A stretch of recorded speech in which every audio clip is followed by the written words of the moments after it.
हाँ, सभी लोगों को सुप्रभात। आप सभी का क्वेश्चन एक बहुत आ रहा है कि सर रीतिबद्ध काव्य धारा के अंतर्गत आने वाले प्रमुख कवियों को आप बताइए, और उसके माध्यम से जो एक कविता लिखी गई है जो मैंने लिखी है। तो पहले तो आप ये जान लीजिए कि रीतिकाल को 3 भागों में बांटा गया: रीतिबद्ध, रीत सिद्ध और रीत मुक्त।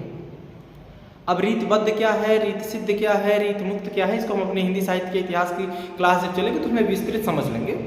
बट रीतिबद्ध के अंतर्गत कौन कौन से कवि आते हैं, रीत सिद्ध के अंतर्गत कौन कौन से आते हैं और रीत मुक्त के अंतर्गत कौन कौन से आते हैं। तो पहले हम बात करते हैं रीत सिद्ध। रीत सिद्ध में आते हैं बिहारी, सेनापति, बृंद और रसनिधि।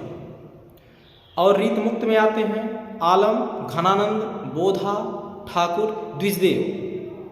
अगर आप इन 2 काव्य धारा के कवियों को याद रखते हैं तो आप अगर रीतिबद्ध के कवियों को नहीं भी याद करते तो इसके आधार पर निकाल सकते हैं। बड़े बड़े कंपटीशन में भी ये क्वेश्चन पूछे जाते हैं। बट आप लोगों की ये बात रही कि सर वो कविता लिखवा दीजिए जो हमने रीतिबद्ध के लिए लिखी है। तो चलिए रीतिबद्ध के लिए जो कविता है उसको मैं सुना देता हूँ, आप लोग उसको लिख लीजिएगा।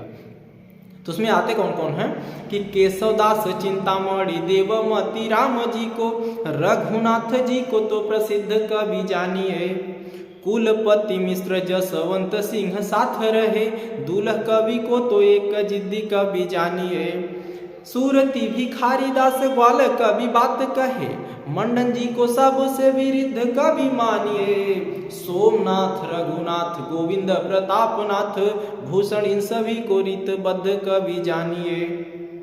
इसमें जितने नाम बताए गए हैं सब रीतबद्ध काव्य धारा के अंतर्गत आने वाले कवियों के नाम हैं। इसलिए आप इसको अच्छे से सुन करके नोट कर लीजिए और खुद गाने का प्रयास करिए।